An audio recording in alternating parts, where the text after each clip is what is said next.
Fala, queridos, eu sou o Ellison Silva e está no ar o podcast Cuidado que Transforma. Hoje o nosso episódio ele traz por tema Histórias que Conversam. É a primeira parte de uma série de episódios com esse tema. Hoje nós recebemos aqui nos nossos estúdios a Yalorixá Jussara de Oiá, liderança da Casa de Oiá do Novo Gama, fundadora do coletivo Obrim Eleuá, coordenadora do Comitê Impulsor Marcha das Mulheres Negras do Entorno Sul, em Novo Gama, Goiás, coordenadora do Centro DH Direitos Humanos no DF e o entorno, articuladora do enfrentamento da liberdade religiosa no DF e entorno, ativista negra da violência contra a mulher, articuladora no enfrentamento da liberdade religiosa e de gênero e ativista afroambiental. Seja bem-vinda, Jussara.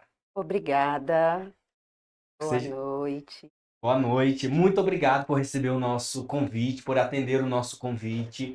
Nós estamos muito alegres, nós estamos aí em face do Dia das Mulheres e é interessante trazer a sua figura aqui. Como o seu próprio currículo já te enaltece, né? O seu currículo em si já traz bastante informações para a gente. Antes de nós iniciarmos o nosso papo, já já também nós vamos receber aqui a psicóloga Priscila Loreta, ela que está a caminho também. E é interessante salientar que você que ainda não se inscreveu no nosso canal no YouTube, se inscreva. Você acompanha o podcast Cuidado que Transforma. Você acompanha ele no YouTube e também no Spotify. Só colocar lá Cuidado que Transforma, você já é redirecionado.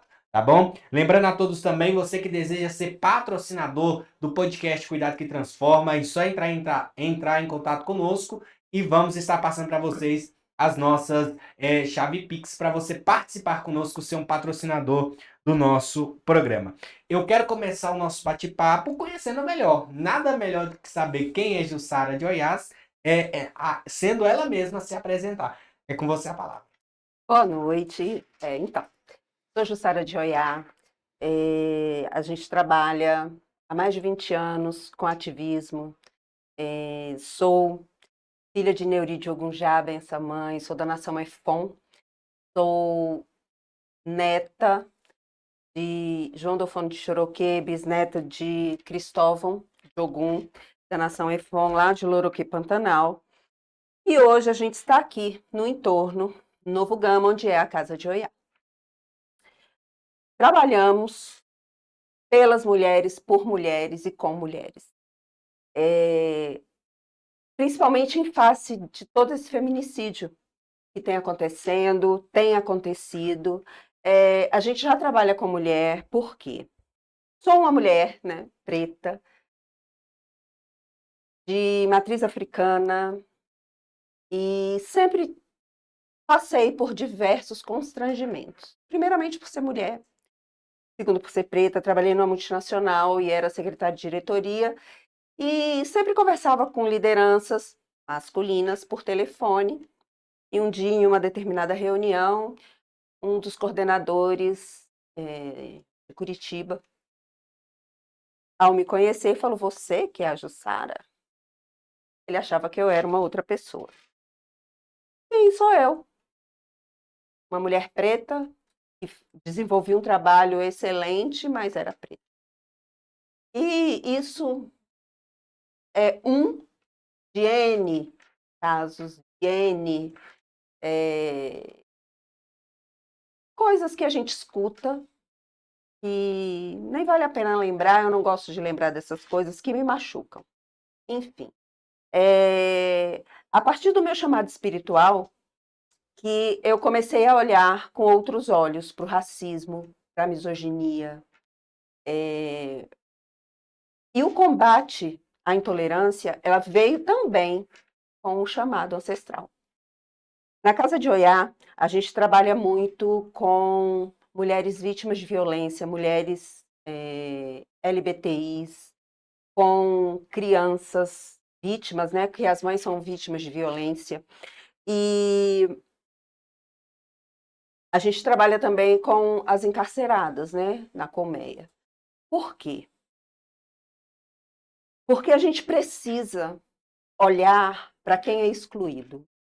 No candomblé, a gente sempre diz isso. O candomblé é a tradição da gente, desde que foi fundado. é que no terreiro sempre foi lugar para todos. E a premissa da Casa de Oiá é receber as pessoas trans. Tem várias vertentes, inclusive isso é um tema que a gente pode trazer aqui, doutores também, quem é a favor e quem é contra, para a gente também discutir e para tirar esse preconceito e para tirar essa visão, né? Então, assim, tem pessoas que são contra a transexualidade no candomblé. Na Casa de Oiá, a gente é a favor. Por quê? Ori, ele não tem gênero. A nossa cabeça, ela vem para ser cuidada, independente do gênero. E é isso. Na Casa de Oiá, a gente não vê gênero, a gente vê que é um universo. E nesse universo, a gente cuida com reza, com amor e com acolhimento. Por quê? O feminino, ele é sagrado. Ele é tão sagrado que a gente nasce no ventre da Mãe Terra. E terra também é feminino, porque é a terra. Então, entre a terra e o céu, a gente vê a linha do horizonte, que não tem diferença. Então, a gente tem esse sagrado que nos habita, o sagrado que nos une e o sagrado que somos nós. Porque em todas as religiões, independente de ser candomblé, umbanda, evangélico, católico, budista, a gente é sagrado, porque Deus habita em nós. O sagrado, a gente é a chama, a gente é o fluido vital, da energia vital que nos une, da energia vital que faz com que a gente caminhe. E nós, mulheres, a gente é tão sagrada que é a gente que gera a vida. Então, por quê? Essa onda de feminicídio, essa onda de brigas, de violências, nos preocupa. Porque nós que educamos os filhos. Então, homens que estão nos escutando, por favor, estejam conosco também contra o feminicídio. Sejam homens o suficiente para honrar a mãe de vocês, para honrar suas irmãs, suas filhas. Sejam homens também para honrar a Mãe Terra, independente da sua religião. Se você não acredita que a Mãe Terra, se você acredita que Deus é Deus, foi Deus que criou a Mãe Terra. Foi Deus que criou a Terra. Então, honre pelo menos a sua mãe. Porque a partir disso, a gente faz com que a paz esteja em todos os lugares. Porque quando a gente segrega os nossos irmãos, quando a gente segrega um em detrimento do outro, a gente não está colocando ali a igreja ou o templo, a gente está segregando, está fazendo o que Deus não veio colocar, não veio pregar. O que Deus fez? Ele veio, o primeiro mandamento, amai-vos uns aos outros como eu vos amei. Deus, ele mandou a gente se amar. Então, o amor, ele não vem com violência, ele é benigno. O amor, ele vem com carinho, com solidariedade. E é isso que a gente da Casa de Oiá faz. Quando a gente vai na colmeia, quando a gente faz as nossas comidas e a gente divide. E se a gente não tem muito, a gente faz com pouco. Isso eu aprendo muito com a minha mãe de santo. Ela fala, se a gente não tem muito, a gente faz com pouco. E a gente faz com pouco e dá para todo mundo. Se a gente não tem como fazer comida, a gente faz sopa. E a gente leva para o hospital. E a gente leva lá para as favelinhas ali do Pedregal. E a gente é tanto abraço que a gente recebe, é tanto amor que a gente ganha, que a gente transborda. E é isso que falta na humanidade. Mas quando as pessoas me veem vestida de branco, com fio de conta e um turbante, elas falam que a gente é o demônio.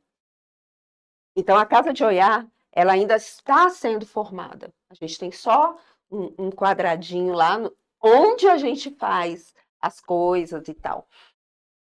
Mas a gente faz com muito amor. E a gente quer levar essa comunidade, a comunidade LGBTI, LGBT, as mulheres trans, as crianças, para dentro da casa de Oiá, para transformar, para que elas consigam aprender a bioconstrução, para que elas consigam aprender as oficinas que a gente tem, para que elas consigam ter renda e sair do ciclo de violência. Porque hoje uma mulher trans, porque hoje uma mulher que sai da colmeia, é difícil o acesso. Você sabe disso. É difícil o acesso ao emprego, é difícil o acesso à moradia, é difícil muito acesso. Então a gente faz com que essas pessoas estudem, essas pessoas tenham também o tratamento psicológico. Se quiserem, tratamento espiritual também terá, mas é só se quiserem. Ninguém precisa estar lá dentro para ser cuidado.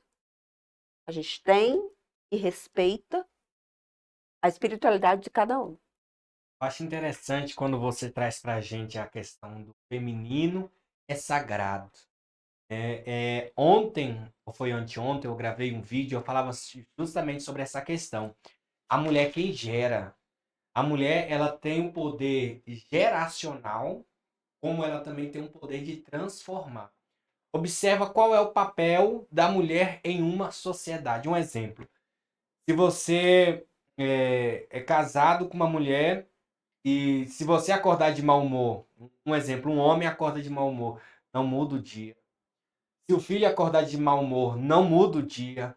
Mas se uma mulher acordar de mau humor, muda o dia, o ambiente no trabalho também muda, porque a mulher ela tem esse poder, né? Então, quando você traz essa experiência, você traz a mulher cis, você traz a mulher trans, você traz a mulher negra, e quando eu te trago para esse podcast, para a gente fazer essa conversa, é porque a gente consegue enxergar em você essa questão. A gente consegue enxergar em você o que a sociedade brasileira mais tem. A sociedade brasileira mais tem é mulheres, a sociedade brasileira mais tem é mulheres negras que sofrem preconceito. O que nós mais vemos também são mulheres em encarceramento, em privação de liberdade, que tem que recomeçar do zero, né? Tem muitas mulheres, como foi o caso que aconteceu mês passado lá em Tubiara. O homem foi recusado pela mulher, a mulher falou que não queria mais, a mulher deixou não a família, mas deixou aquele relacionamento, e o homem criou toda uma situação. O homem falou que a mulher traiu, sendo que a mulher não traiu. O homem falou que a mulher estragou com a família, mas quem estragou com a família não foi, não foi a mulher. E nós acompanhamos o desembocar dessa relação, e até a própria mídia, em tese, tentou jogar a culpa toda na mulher. Então, até onde a mulher ela vai ser colocada como um fator, como que a mulher vai ser colocada como uma situação problema. A mulher nunca ela vai ser uma situação problema, né? Só que nós estamos vivendo em uma cultura que está em mudança, né? A pandemia veio e sinalizou essa mudança, e eu tenho certeza também que se a gente não se atentar para essa mudança, o que que acontece? O homem, ele se vê como uma figura de poder. E nós não estamos aqui, o gênero, ele não é feito para ser poder ou briga. Nós estamos aqui para ser pessoas, e pessoas que precisam de pessoas. E nós precisamos das mulheres. O feminicídio ano passado teve recorde. O feminicídio no Brasil, né? E quando a gente vê o Brasil despontando no índice de feminicídio, não é porque o Brasil aumentou os casos de feminicídio, é porque o Brasil começou a monitorar, né? O Brasil começou a monitorar esses casos. Então nós precisamos trazer esse debate para o nosso cotidiano. Estamos recebendo aqui também, para essa conversa que está maravilhosa, a nossa querida psicóloga Priscila Loreta Guerra, que é psicóloga, coordenadora clínica e apaixonada pelo desenvolvimento humano. atua com aba e acompanhamento de crianças com TEA e TDAH, ajudando famílias a construírem caminhos mais seguros, estruturados e afetivos através da educação parental. Une ciência, prática clínica e gestão como um propósito claro, transformar atendimento em cuidado de verdade. Diz pra Isso gente quem é mesmo. Priscila Guerra. Isso mesmo, acho que você já falou um pouco. Boa noite para você, boa noite. Boa noite. Boa noite a todos que estão nos ouvindo.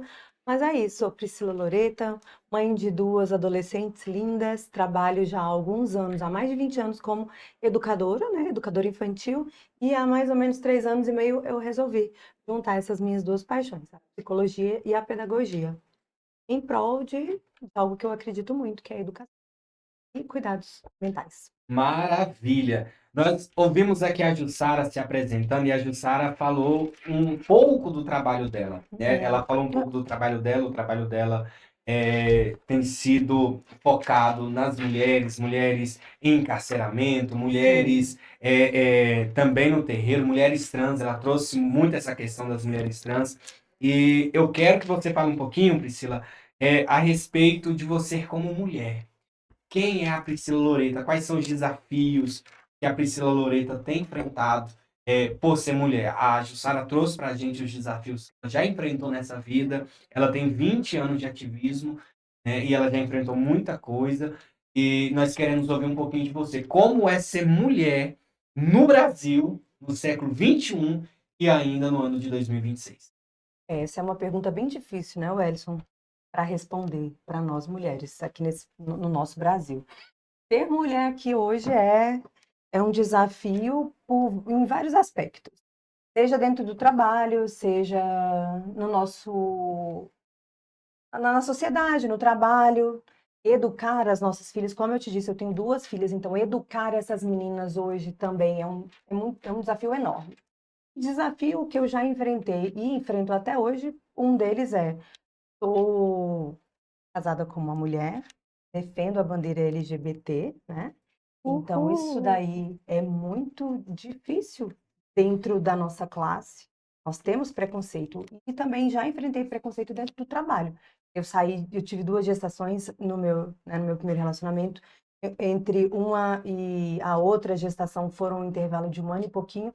No dia que eu voltei, depois que eu tive a minha segunda filha, eu cheguei, o meu computador estava no meio do corredor. E eu trabalhava no ministério há mais de 6 anos, da pesca e aquicultura. Quando eu cheguei, o meu computador estava no meio do corredor e o meu chefe falou: você tem que escolher, ou você vai ser mãe, ou você vai trabalhar aqui dentro. É aqui agora o seu local de trabalho, no corredor, para você pensar o que você. Então, isso para mim foi um tapa, assim, daqueles que eu não sabia explicar. Foi no meu primeiro dia, após uma licença maternidade de 6 meses. Olha a diferença, né, na posição com relação ao homem e à mulher. A Jussara trouxe para a gente uma situação que ela, há algum tempo trabalhando como secretária, né, e ali conversando com pessoas por telefone. Quando chegou o dia de conhecer pessoalmente, o homem com quem ela conversava pelo telefone falou: é você que é a Jussara? Não esperava, né? Tinha uma outra visão. Já você com essa situação. Então, é interessante como a sociedade reage ao papel da mulher. A mulher tem um papel, né? Nós não estamos mais no século XX. Vamos fazer um recorte histórico.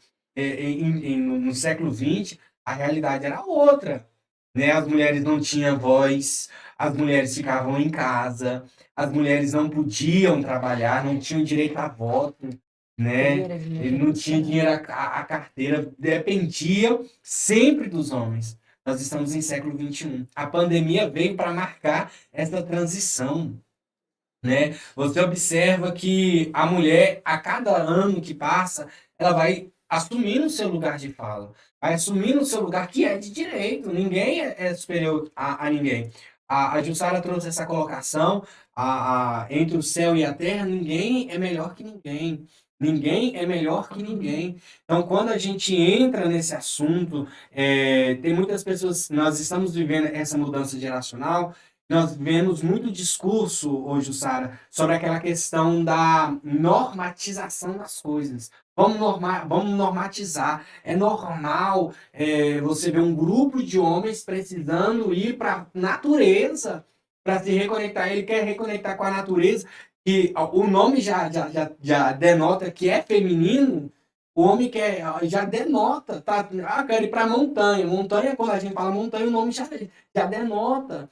Então, aí um exemplo. Eu trouxe essa indagação também. Você vê cada dia que passa mais jovens e adolescentes comprando essa narrativa. Exatamente. Mas se a mulher não aceitar o meu pedido, eu vou dar soco, eu vou dar facada, eu vou fazer e vou acontecer. Eu estava vendo uma reportagem ainda ontem no Jornal Nacional de uma mulher que disse não porque um homem queria beijar ela no horário de trabalho. Ela disse não e quase que perde a vida. Então, como que um homem, em sua sã consciência, saiu de uma mulher, foi amamentado por uma mulher, vai casar com a mulher, ou vai ter algum enlace com alguma mulher, e vai querer a morte da mulher, porque a mulher disse não. A mulher pode dizer não, a mulher pode dizer sim. Então, eu quero entender de vocês, eu quero que vocês trazem pra gente, para esse podcast. Tem gente que está nos acompanhando no YouTube, pelo canal Cuidar que Transforma. Tem gente que está nos acompanhando pelo Spotify. Tem gente que está nos acompanhando pelo Instagram. Tem gente que está nos acompanhando e está gostando dessa conversa. Eu quero que vocês contem pra gente como que é ser mulher nesse Brasil. No que você acabou de falar, eu nem digo que é, eu digo que é banalização. Hoje, a violência está banal. As pessoas, qualquer coisa é violência.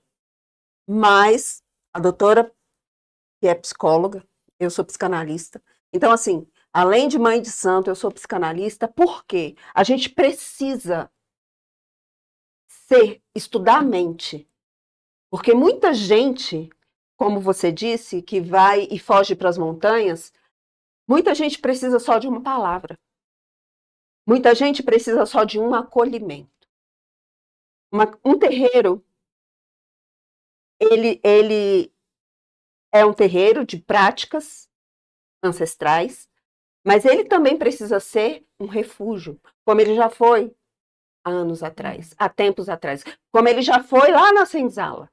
Só que hoje a gente tem banalização da violência.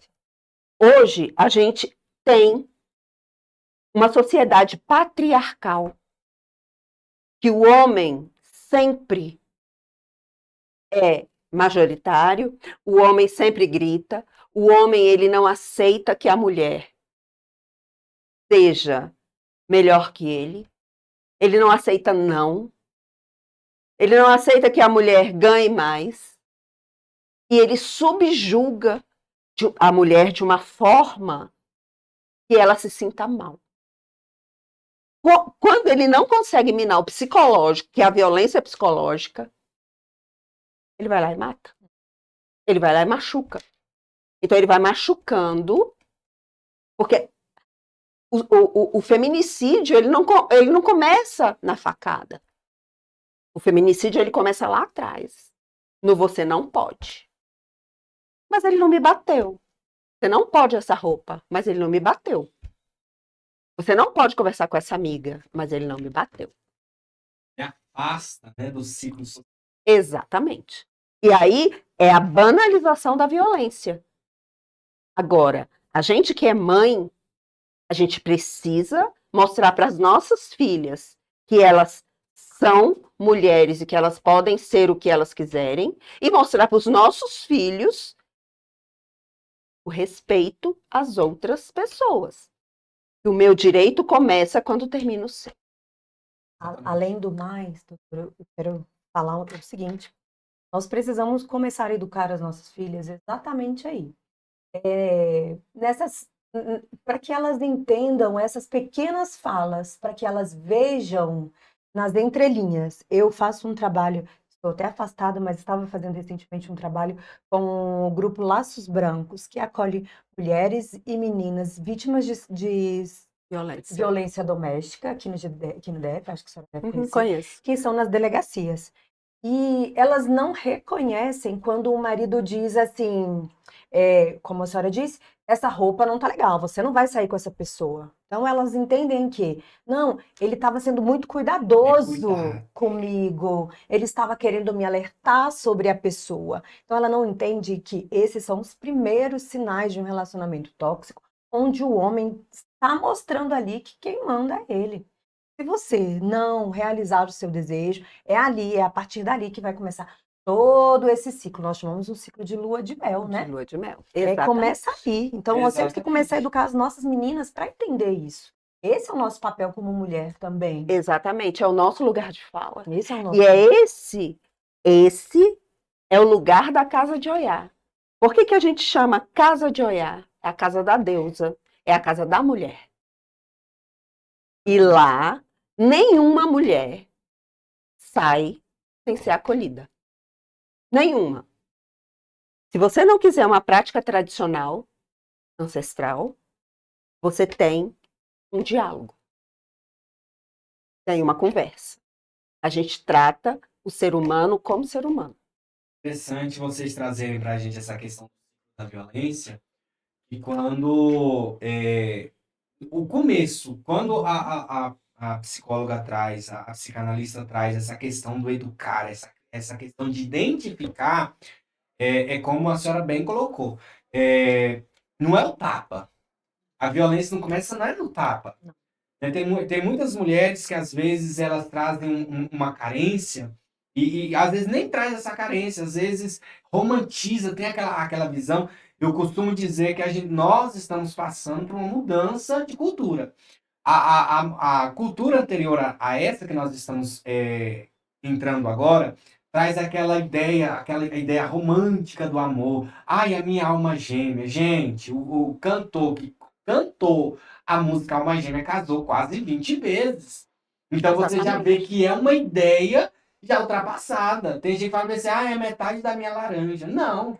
Quando você entende que não é metade da laranja, né? A gente é completo inteiro.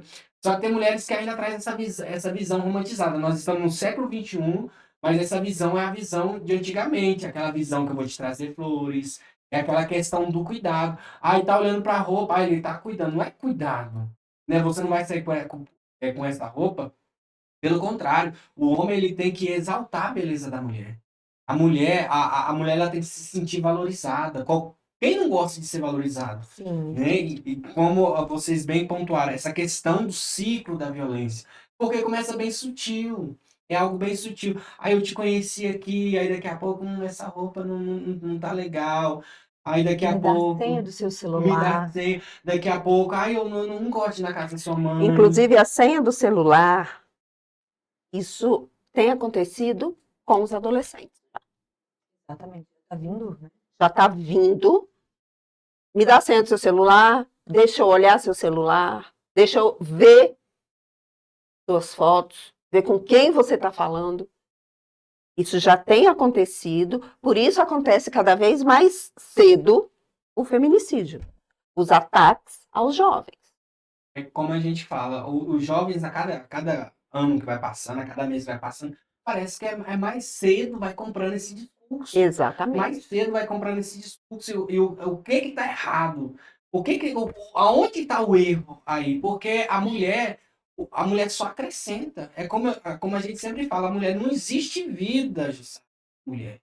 Não existe vida. A mulher ela tem poder de transformar. Né? A mulher ela tem um poder. Eu trabalho com neurodivergentes, a Loreta também trabalha com neurodivergentes, e existe casos mesmo com a gente dominando toda a ciência, mesmo a gente dominando, tem hora que a criança neurodivergente só consegue se acalmar, se regular emocionalmente no colo de uma mulher, no colo da mãe. Tem muitas das vezes na sessão terapia, o filho só consegue se acalmar quando está na presença da mãe, se sente seguro na presença da mãe. Agora imagina essa sociedade. Gente, imagina essa sociedade que a cada dia que passa é uma situação mais. Aí você vê jovens. É interessante a gente trazer essa questão, que não é o nome disso não é Red Pill. O nome disso não é Legendários, o nome disso não é masculinidade, não. O nome disso é violência, o nome disso é banalização da violência, Sim. né? Tá banalizando, como a senhora bem colocou. Eu queria ainda amenizar, falar que era violência, mas não é a banalização, né? Então, quando você vê essa necessidade da gente trazer o cuidado com a mulher, o cuidado, quando a gente cuida de quem cuida da gente, a gente cresce, a gente evolui. É por isso que a gente está vendo aí uma regressão, né, da sociedade. A gente estava aí avançando enquanto sociedade, aí agora você já vê guerra não sei aonde, guerra estourando não sei aonde. Você liga a televisão, você vê discursos de ódio, Mas né? isso aí você já. Eu falei que não ia falar de política, mas aí você já vê quem incita Mas o ódio. aquilo é impossível a gente não falar sobre Quem política. incita essa violência? Os próprios dirigentes. Os próprios que comandam Exatamente. os estados. E, infelizmente, Homens. população, né, a população, ela segue os seus líderes. Os seus líderes. E Os aí, líderes inspiram. aí a gente também fala da própria religião. Porque fala no livro sagrado, na Bíblia, tem lá que a mulher, ela veio da costela do homem. Tá lá no Antigo Testamento. Quem escreveu? Foi Deus. Eu não acredito. Não porque eu sou do candomblé. Eu não acredito por quê? Porque se eu sou a imagem e semelhança de Deus, eu não sou filho da costela do homem. Porque lá na Bíblia também diz: matem as que não são virgens, matem todos. Só guardem as virgens para depois a gente usar. Essa questão da Tem também na Bíblia. Porque eu só não fui evangélica nessa vida, mas eu fui de todas as religiões antes de ir para o candomblé, que é a minha religião que vem de família. Essa questão de usar a Bíblia para fazer um discurso de ódio, gente, Mas, é gente que não lê. não, mas aí o problema, o que acontece? O líder religioso, ele vem travestido de líder religioso, Querendo usar a teologia. querendo usar a teologia, e toda a igreja segue aquilo. Eu não estou dizendo de todos, mas a maioria. Eu passei 12 anos sendo membro fiel, pastoreei várias igrejas, e nesse ministério que eu congreguei, eu encontrei inúmeras mulheres que iam para a igreja com braço roxo, iam para os cultos com braço roxo, mas iam para orar para os seus maridos serem libertos, né? E elas não tinham a opção nessas igrejas de deixar, de abandonar, de sair desse relacionamento, porque sair do casamento era pecado. Ela tinha que viver debaixo. Isso é muito cultural. Eu tenho um filho, que hoje ele é um homem trans, um filho de santo, e ele foi para minha casa com 17 anos, todo machucado. A mãe dele falou: só você para tirar o demônio do corpo dele, porque ele já foi em todas as igrejas. Era uma menina trans. Todo. O pastor já tinha batido, o marido tinha batido, a menina. Levei para Asa Sul, fizemos acompanhamento. Hoje ele é um menino trans. É um homem trans. Está na hora da sociedade então, acordar para esse. E nesse caso, não tinha demônio nenhum. Eu só conversei. As pessoas, elas costumam jogar muita culpa no espiritual. Você estava falando da Bíblia, eu vi um vídeo recentemente de um pastor falando bem assim, ó, que história é essa de marido? Um pastor aí. Que história é essa de marido passar pelo corredor quando a mulher está limpando a casa? Ele chega do serviço morto de cansado, a mulher está limpando a casa, ele vai entrando e fala, passa pelo corredor. Eu não vou passar pelo corredor nada, eu vou passar pela porta porque ela está limpando e ela tem que me respeitar, não eu respeitar ela. Tá errado. A Bíblia Sagrada fala bem a Bíblia, né? Se a gente for pegar todos os profetas e colocar ali, você vai dar moral para a palavra de quem? De apóstolo Paulo, que foi um apóstolo, ou para a palavra de Jesus, que é quem desceu do céu? E a Bíblia Sagrada fala bem assim: amai, vós, marido, amai as vossas mulheres como Cristo amou a igreja. Então, será que Cristo amou a igreja a ponto de espancar?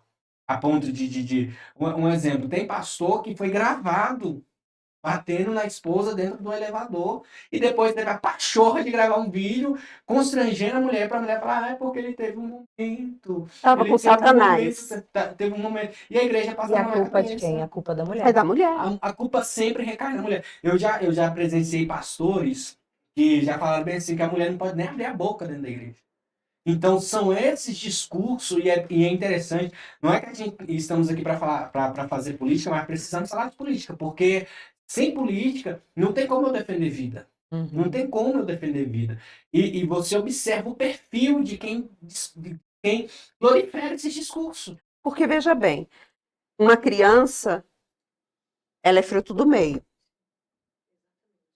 Se ela vê em casa violência, Ela vai repetir ela essa vai violência. repetir a violência. Se ela vai para a igreja e ela escuta isso, ela vai repetir isso. Então, quando ela chega com 11, 12, 14,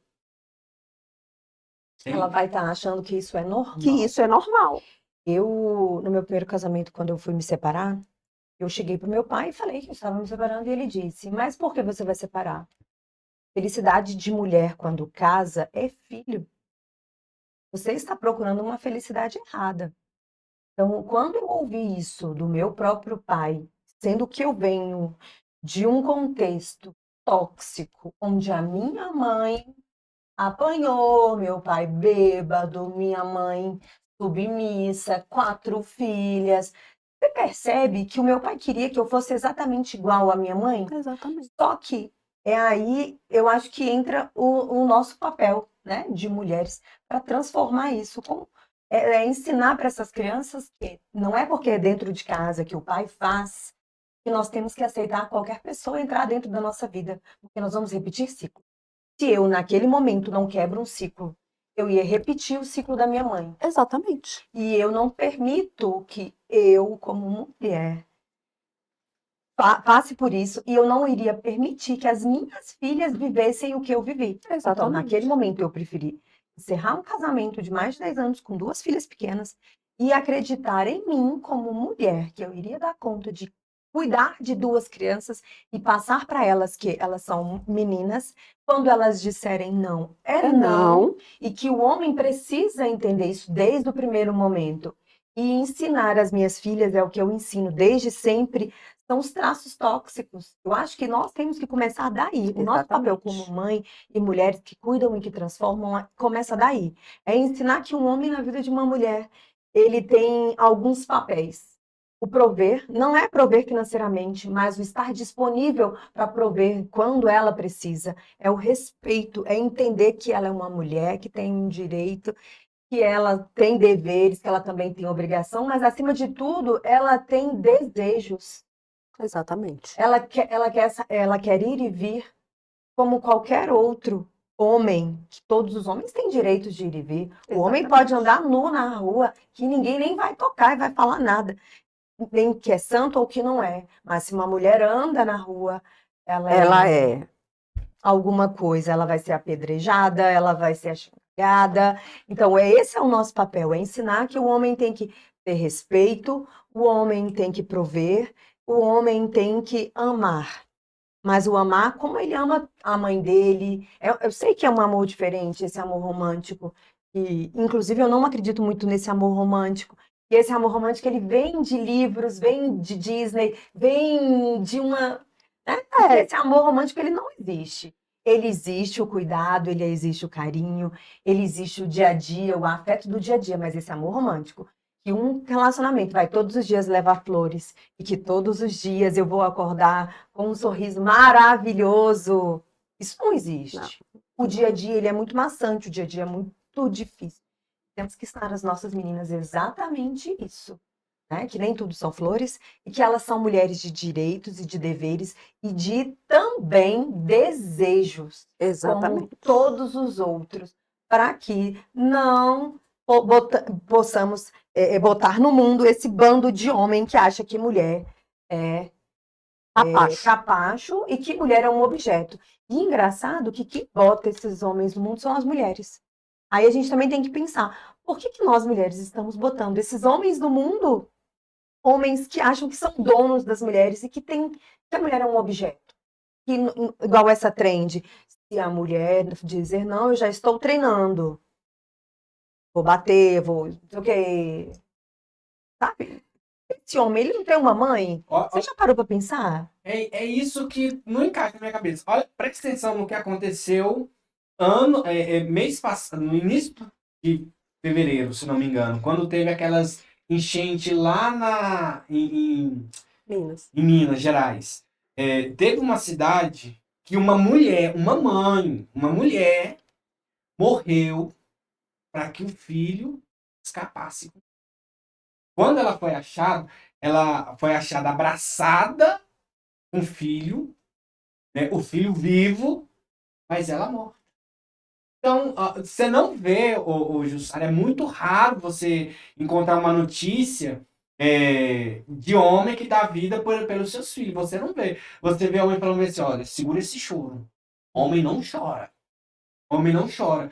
Sempre colocando o homem no status de poder. Homem ser homem não é status de poder. O homem, como a Priscila bem colocou, o homem tem que ser o provedor daquilo que, já que ele quer assumir um compromisso com uma outra pessoa, Exatamente. ele tem que saber qual que é o papel dele. O papel dele não é de dono. Eu não estou aqui para ser dono de ninguém. Então, quando a gente vê essa realidade no Brasil, é alarmante. Então, é bem interessante a gente pontuar isso, pontuar essa realidade, né? Na psicologia, tem muitas pessoas que não sabem lidar com a frustração, não sabem receber o não, e a Priscila bem colocou, ficou aí no ar essa pergunta, né? Como que está sendo a criação? Como que esses homens estão sendo criados? Eu duvido. Um exemplo, quando você observa a periferia, Jussara, não todos, né? Não estou Sim. generalizando, mas quando você vai na periferia, você vê o contrário. Você vê muitos jovens que são abastados de situação, que valorizam a mulher que tem. Que Exatamente. valorizam. Tem muitos homens que isso a gente tem que trazer da cultura passada para essa, que é um discurso que tem que prevalecer no dia de hoje, que atrás de um grande homem sempre vai ter uma grande mulher. Não é uma mulher dentro de casa cuidando dos filhos. É uma mulher, se um homem sai, se ela quiser fazer isso, ela pode fazer, ela tem autonomia para tudo. Se ela quiser sair, o homem sai por uma porta para trabalhar, ele também pode sair por outra e vai trabalhar. Ela pode ganhar até mais, pode, e tá tudo certo. Tá tudo ok. Não é errado a mulher crescer na vida. Né? Tem muitas pessoas que vê a mulher no sinônimo de competição. Exatamente. Tem muita mulher. É por isso que eu trouxe duas mulheres aqui. É justamente isso, porque eu poderia falar sobre mulher trazendo dois homens. Como tem muitas pessoas aí E fora. é isso que acontece. Tem muitas pessoas aí fora que quer falar sobre mulheres, mas coloca gente que não tá nem aí. É o que a gente fala sempre. Ninguém sabe falar de nós. Ninguém fala de nós sem nós. Não adianta você falar de racismo sem o preto. Porque você vê diferente da gente. Ninguém fala de mulher sem ser mulher. A realidade é completamente diferente. Total. Total. Você pode saber, você pode ler 1000 literaturas.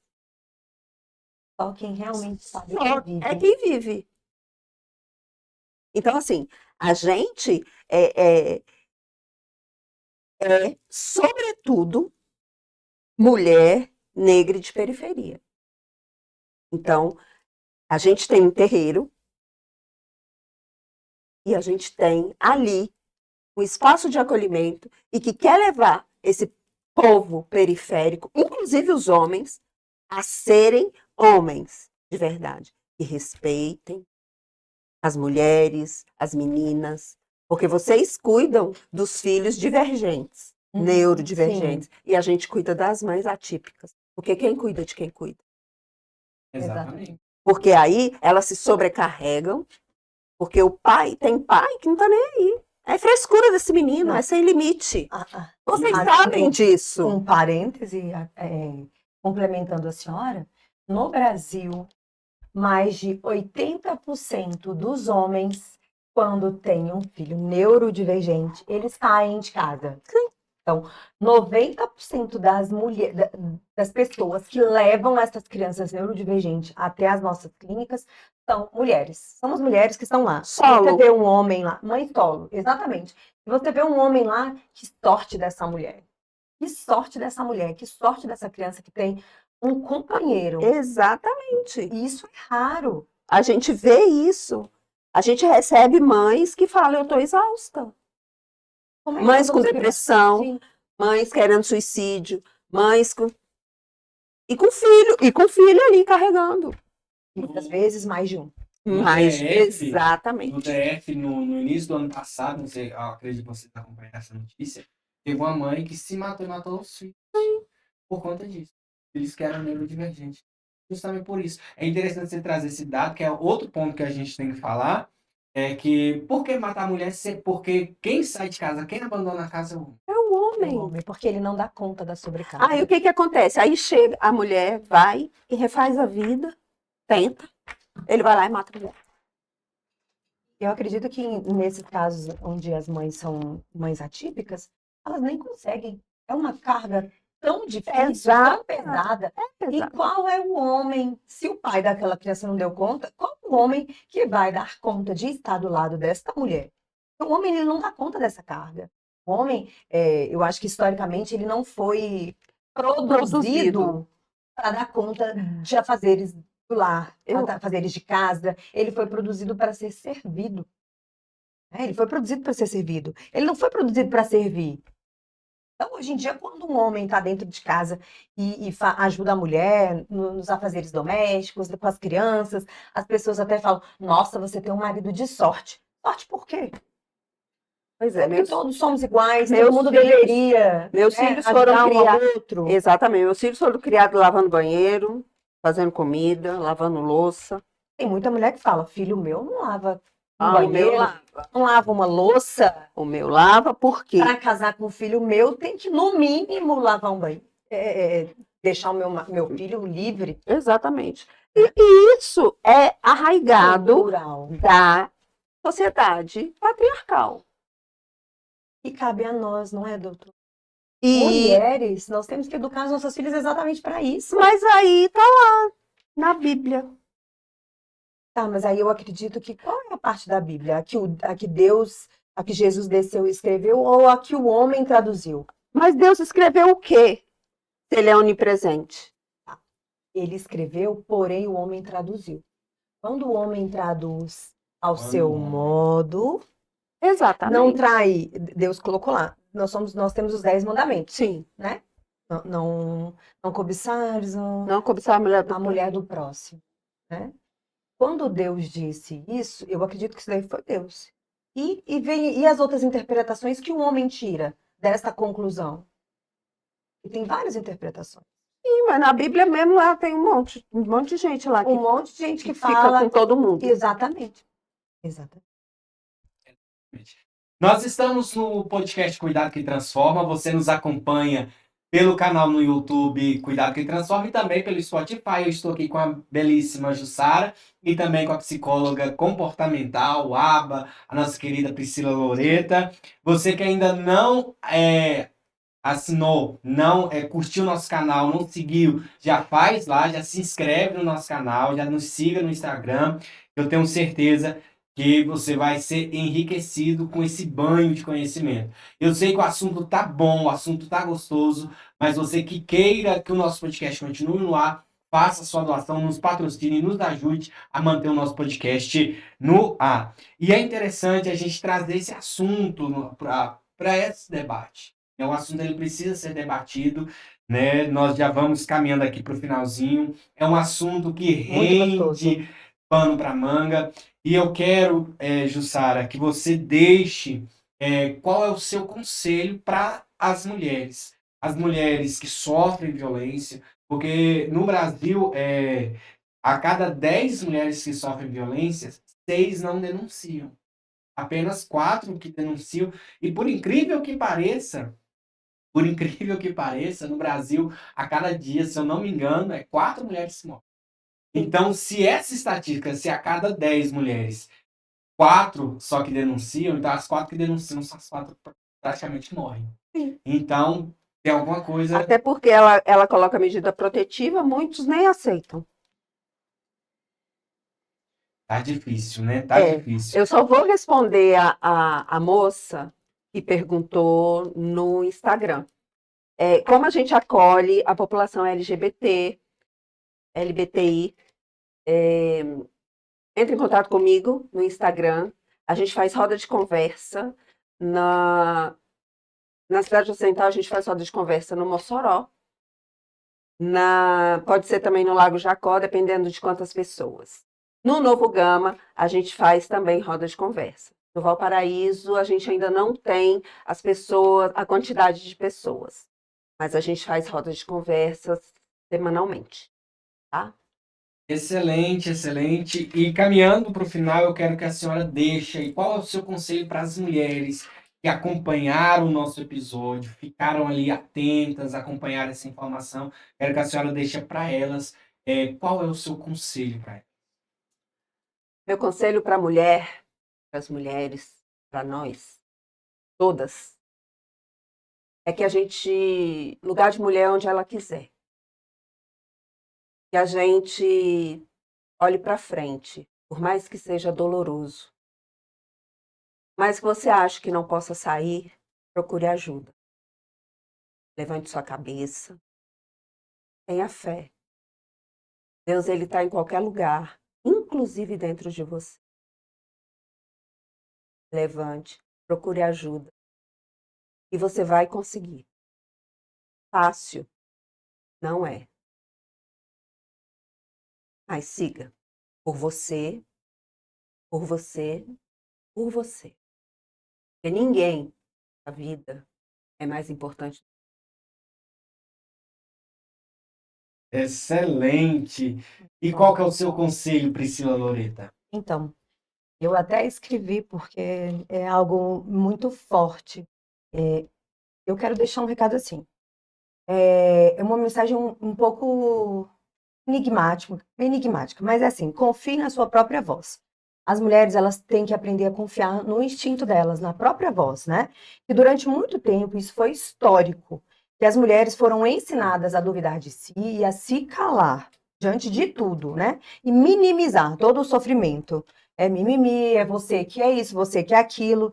Então, esses desconfortos que acaba justificando toda essa violência, né? É minimizar, gera toda essa violência. Mas o não de uma mulher, ele é legítimo, é suficiente para ser respeitado. Em uma sociedade que ainda enfrenta esse caos, né, desse feminicídio, nós precisamos fortalecer a nossa voz feminina, uma ajudando a outra. Os limites, o apoio entre uma mulher e a outra é essencial. Nenhuma mulher deve se sentir culpada por proteger a sua própria vida, sua dignidade e a sua segurança.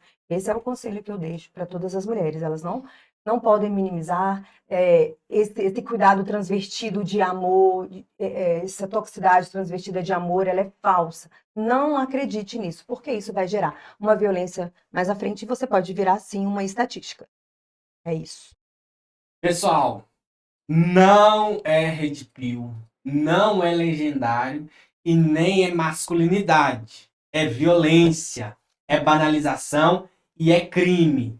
Então, mulheres que estão sofrendo violência, e é válido salientar que violência não é só violência física. Tem violência física, moral, sexual e também psicológica. Inclusive a financeira. E a financeira também. Então, se você se enquadra em uma desses aspectos, você se vê em condição de vulnerabilidade, está sofrendo algum tipo de violência, denuncie 180. Você que é homem, adere a esse movimento. Não se cale. Em briga de marido e mulher, se mete a colher, Sim. o tacho, a panela, a polícia, o Ministério Público, a Defensoria. Se mete tudo, se mete tudo.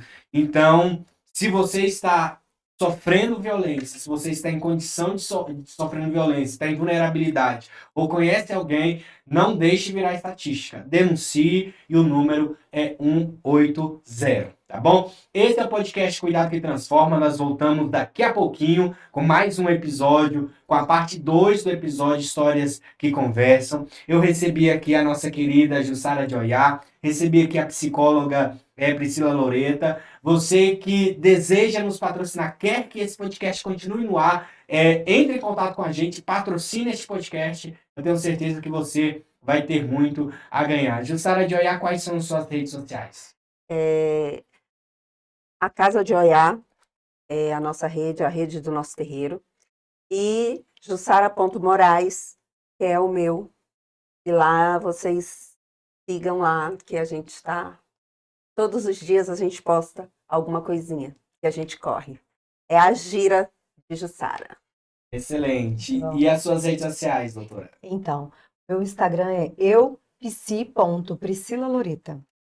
Lá também posto sobre parentalidade atípica, posto sobre cuidados, sobre formas de educar, entre outros.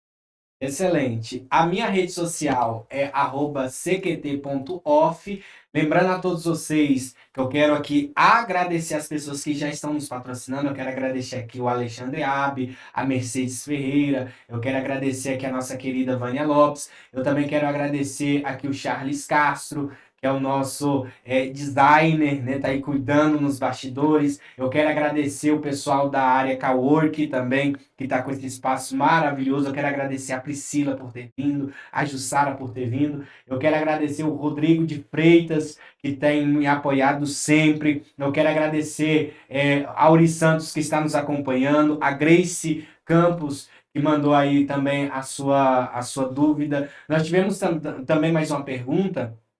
E para encerrar, eu prometo que a gente já está encerrando.